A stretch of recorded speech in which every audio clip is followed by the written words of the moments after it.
الذين أذوا موسى وبرأه الله مما قالوا وكان عند الله وجيها۔ اے ایمان والو، ان جیسے نہ ہو جانا جنہوں نے موسیٰ علیہ السلام کو ستایا تو اللہ نے اس سے بری فرما دیا اس بات سے جو انہوں نے کہی۔ سب سے زیادہ عذاب بنی اسرائیل پر آئے ہیں انبیاء کرام کو ستانا۔ اور آج کل یہ سوال ہوتا ہے کہ آج کل تو نبی نہیں ہے تو ہم کن کے ستانے کو یہ ایسا سمجھیں گے، تو اس میں وہ انگریز نے اوپر کام کیا لوگوں پہ، پبلک پہ، جاہل لوگوں پہ، تو وہ اس پہ بڑے کامیاب ہوئے ہیں، کیونکہ سرکار دو عالم صلی اللہ علیہ وسلم نے فرمایا علماء بنی اسرائیل کے انبیاء کی طرح ہیں، علماء وارث ہیں۔ تو آج اگر ستانے سے مراد لیا جائے گا تو وہ علماء ہوں گے، ان جیسے نہ ہو جانا جنہوں نے موسیٰ علیہ السلام کو ستایا۔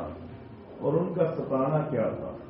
ایک تو انہوں نے یہ ستایا کہ وہاں نہانے کے لیے کوئی ایک انہوں نے کعبہ کو بنایا ہوا تھا، تو وہاں موسیٰ علیہ السلام نہیں جاتے تھے، جا کے نہاؤں کے ساتھ نہیں نہاتے۔ یہ ایک حیا ہے، اور سب سے زیادہ اللہ نے حیا نبیوں میں رکھی، سب سے زیادہ حیا۔ اور پھر ان کے بعد حضرت عثمان کے اندر جو اللہ کے محبوب نے فرمایا، یہ کبھی بھی آپ، حالانکہ آپ کی بیٹیاں گھر میں تھیں تو بیٹیاں کہتی ہیں کہ کبھی بھی ہم نے آپ کی پنڈلیوں کو نہیں دیکھا، کبھی بھی آپ کی کونی کو نہیں دیکھا، کیوں اتنی حیا کرتے تھے کہ میرے جسم جو اللہ نے مجھے حکم دیا اس کو چھپانے کا وہ مجھے کوئی اور نہ دیکھا، حالانکہ بیگم ہے وہ پنڈلیوں کو دیکھ بھی سکتے، فرمایا نہیں اتنی حیا کرتے تھے۔ اللہ کے محبوب ایک مرتبہ گئے تو آپ بیٹھے ہوئے تھے، تیل لگا رہے تھے، آپ کے پاؤں نہیں، آپ نے وہ بھی اوپر کپڑا ڈالا، وہ آپ نے پھر اس وقت فرمایا احیاء القلوب۔ علم کا اگر سیکھنا ہے نا تو وہ حیا کے بارے میں اگر علم سیکھنا ہے تو وہ عثمان سے بندہ سیکھ۔ تو یہ وہ نہاتے تھے لیکن حضرت موسیٰ علیہ السلام ادھر نہیں جاتے تھے۔ انہوں نے کہا ان کو برسک کی بیماری ہوگی، یہ آبلے ہوتے ہیں اور یہ جو دانے بنے ہوتے ہیں یہ ہوں گے اس کے اوپر، اس لیے نہیں نہاتا، یا وہ یہ نفسانی طور پہ کمزور ہوگا، ننگے نہاتے تھے وہ۔ تو اللہ نے فرمایا کہ جب وہ نہانے کے لیے گئے نا تو پتھر پہ انہوں نے رکھے کپڑے اپنے، تو اللہ نے حکم دیا پتھر کو بھی چل بھیجو۔ اب پھر تمام نے پھر وہ دیکھا، پھر سارے وہ جو نہانے کے لیے کہتے تھے، جسم بھی بالکل سلامت، نفسانی طاقت بھی بالکل ٹھیک۔ تو پھر فرمایا کہ ان جیسے نہ ہو جانا کہ تم ان جیسے ان کو ستاتے ہو۔ اصل میں ستانا یہ نہیں ہے کہ کسی کو مارنا ہو، یہ جو کینچی طرح زبان چلتی ہے نا یہی ہے۔ اللہ کے محبوب نے ایسے نہیں کہا کہ اس کی ضمانت دے دو میں جنت کی ضمانت دیتا ہوں، اس کی ضمانت دے دو، یہ جس کے اندر ہڈی بھی نہیں ہے اس کی ضمانت دے دو میں جنت کی ضمانت دیتا ہوں۔ تو ایسے نہیں کہ حضرت علی نے بڑا خوبصورت جملہ بولا ہے، فرماتے تیروں کے زخم بھر جاتے ہیں، زبان سے آیا ہوا زخم کبھی نہیں بھرتا۔ آپ جتنے مرضی پھر کہتے رہیں کہ میں نے تو ویسے کہا تھا، زبان یہ میرے منہ سے نکل گیا، وہ پھر تو دراڑ آ جاتی ہے نا تو پھر وہ بھر نہیں سکتے ہیں، وہ ٹھیک نہیں کر سکتے ہیں۔ اس لیے زبان پہلے تولو پھر بولو، اس لیے زبان کو کنٹرول میں رکھو تو بڑے کامیاب ہو۔ اگر زبان کنٹرول میں نہیں ہے تو آپ کو معاشرے کے اندر ضلالت کا سامنا کرنا پڑے گا۔ اور اللہ نے فرمایا وَبَرَّأَ اللَّهُ مِمَّا كَانُوا، تو اللہ نے اس سے بری فرما دیا جو ان کے خیالات تھے نا، اللہ نے ان سے بھی بری فرما دیا، اور اس بات سے جو انہوں نے کہی تھی۔ وکان عند اللہ، اور موسیٰ اللہ کے ہاں ابرو والا ہے، حیا والا ہے. یہ نہیں ہے کہ آپ حیا نہیں کرتے تھے، بڑے حیا والے تھے.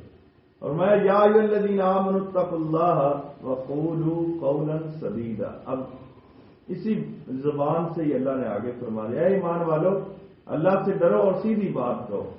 کوئی فضول گلا کرنے کی ضرورت نہیں، سیدھی سیدھی بات. اس میں ایک تو بات یہ ہے کہ اگر کوئی مشورہ مانگے تو وہ مشورے کے بارے میں اگر آپ جانتے ہیں تو سیدھا دیں، ورنہ اس کو کہا بھائی خود ہی جان، مجھے نہیں اس چیز کی علم. یہ نہ کہنا، یہ کہہ دینا کہ مجھے علم نہیں ہے.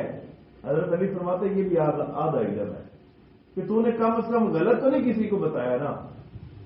تو ایک تو یہ ہے کہ جب بھی کہو بات، زبان سے کوئی بات بولنی ہے تو وہ اچھی بات بولو. کوئی نہیں کہتے والی بات، کوئی نہیں ایسا بات کرنے. ہمیشہ چہرے پہ مسکراہٹ رکھا ہے. آگے والے بندہ سمجھے یار یہ سکھی ہے، دکھی نہیں ہے، چاہے اندر سے جیسا مرضی ہو، لیکن بات کرنے والا کم از کم تمہیں بات کھول کر تو کرے نا. صرف پہلے چہرے کی کروٹ بدلی ہوگی تو اس نے بات کھولنی کیا ہے. تو لہذا یہ چیز ہے. تو اللہ فرماتا ہے یا ایھا الذین آمنوا، اے ایمانو اللہ سے ڈرو، وقولوا قولا سدیدا، سیدھی بات کرو، اچھی بات کرو. جو بات کرنے کے وہ میں نے وہ افلاطون کا یہ بتایا تھا نا، پیرس کے اندر وہ سکون کیا ہے، وہ اس زبان کی وجہ سے سکون ہے. مجھے یہ بات کرنی چاہیے یا نہیں کرنی چاہیے. اور معاشرے کے اندر فضول باتیں زیادہ ہیں. وقت میموری جو خرچ ہوتی ہے وہ فضول باتوں پہ زیادہ ہوتی ہے. جو صحیح باتیں سیکھنے والی اس پہ ہم میموری خرچ نہیں کرتے. حالانکہ ہمیں وہ باتیں سیکھنی چاہیے جس میں میموری کام کرے اور ہمیں آخرت میں اجر ہو. اور یصلح لکم اعمالکم، تمہارے اعمال تمہارے لیے اگر اچھی بات کرو گے تمہارے اعمال تمہارے لیے سوار دیے جائیں گے. وَيَغْفِرْ لَكُمْ وَذُنُوبَكُمْ، اور تمہارے گناہوں کو معاف کر دیا جائے. صرف اس بات پہ کہ تم اگر اچھی بات کرو گے، لوگوں کو نماز کا کہہ دو گے، لوگوں کو یہ کہہ دو گے بھئی یہ رستہ خراب ہے ہم اس کو ٹھیک کر لیں، یہ بہت اچھی چیز ہے. اور اللہ کے محبوب نے فرمایا میں جنت میں اس بندے کو ٹہلتے ہوئے دیکھتا ہوں جو رستے سے مصیبت کو دور کرتا ہے. یعنی کہ کانٹا پڑا ہوا تھا، اس نے وہ رستے سے ہٹا دیا. میں نے اس کو جنت میں ٹہلتے ہوئے دیکھا ہے. یعنی کہ کام تو اس نے کوئی نہیں اتنا بڑا کیا ہے، لیکن آپ بندہ رستے کو بھی ٹھیک نہ کر سکے. اگر کانٹا پڑا ہے، کوئی اینٹ پڑی ہے، کوئی دیکھو یار یہ لوگوں کی تکلیف کا سبب بنتا ہے، اس کو ہٹا دو. تو یہ فرمایا کہ تمہارے اعمال سوار دیے جائیں گے اگر تم اچھی بات کرو، اور تمہارے گناہ کو بخش دیا جائے گا. وَمَن یُطِعِ اللَّهَ، اور اللہ کی اطاعت کرو اور اس کے رسول کی اطاعت کرو. فَقَدْ فَازَ فَوْزًا عَظِيمًا، اور اس میں تمہاری بڑی کامیابی ہے.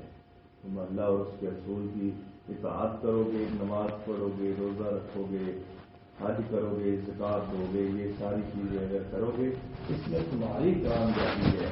کامیابی یہ نہیں ہے کہ سب دنیا میں یہ کہتا تھا. کامیابی کا اصول جو ہمیں ہے مومن کے لیے وہ ہے قیامت والے دن جنت کا ملنا.